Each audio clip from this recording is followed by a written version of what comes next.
এই যে আমি আপনি দুনিয়ার পিছনে ছুটছি, দুনিয়া অর্জন করার জন্য ছুটছি, টাকা পয়সা জমাচ্ছি, ব্যাংক ব্যালেন্স করছি, বাড়ি গাড়ি বিশাল অট্টালিকা করছি, পরিশেষে এই দুনিয়া আমাদেরকে কি দিয়েছে, কতটুকু দিয়েছে একটু ভেবে দেখেছেন? আপনার সময় যখন ঘনিয়ে আসবে, মালাকুল মউত যখন আপনার সামনে উপস্থিত হবে, তখন এই দুনিয়া আপনাকে এক মুহূর্তের জন্য তার ভূপৃষ্ঠে থাকতে দেবে না। আপনার টাকা পয়সা, বাড়ি গাড়ি, ব্যাংক ব্যালেন্স সকল কিছু কেড়ে নেবে। কয়েক টুকরো কাফনের কাপড় দিয়ে আপনাকে বিদায় জানাবে। কিছু সময়ের জন্য আপনার আত্মীয় স্বজন কান্নায় মেতে থাকলেও একদিন তারা ঠিকই ভরে যাবে। দুনিয়া দুনিয়ার মতো করে চলতে থাকবে। সূর্য ঠিকই উঠবে, আবার দিন শেষে ঠিকই ডুবে যাবে। রাত শুরু হবে, আবার একসময় ঠিকই ভোর হবে। এইভাবে দিনের পর দিন চলে যাবে, বছরের পর বছর চলে যাবে। পরিশেষে এই দুনিয়ার মধ্যে আপনাকে স্মরণ করার মতো কেউ আর থাকবে না। এই কারণে তো আল্লাহ তাআলা পবিত্র কোরআনে আমাদেরকে সতর্ক করে বলেন, ওমা হাদিহিল হায়াতুদ দুনিয়া ইল্লা লাহবুম ওয়া লাইব ওয়া ইন্নাদ দারাল আখিরাতা লাহিয়াল হায়াওয়ান।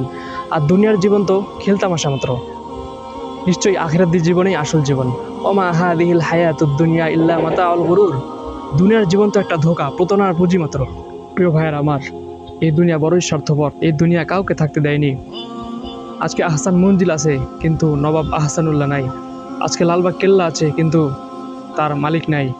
আজকে আপনার পূর্বপুরুষদের সম্পদ আপনি ভোগ করছেন, কিন্তু তারা আজকে বেঁচে নেই। আজকে আমি আপনি বেঁচে আছি, কিন্তু একসময় আমি আপনি কেউ থাকবো না এই পৃথিবীতে। প্রিয় ভাইয়ারা আমার, দুনিয়া বড়ই স্বার্থপর, দুনিয়া বড়ই স্বার্থপর।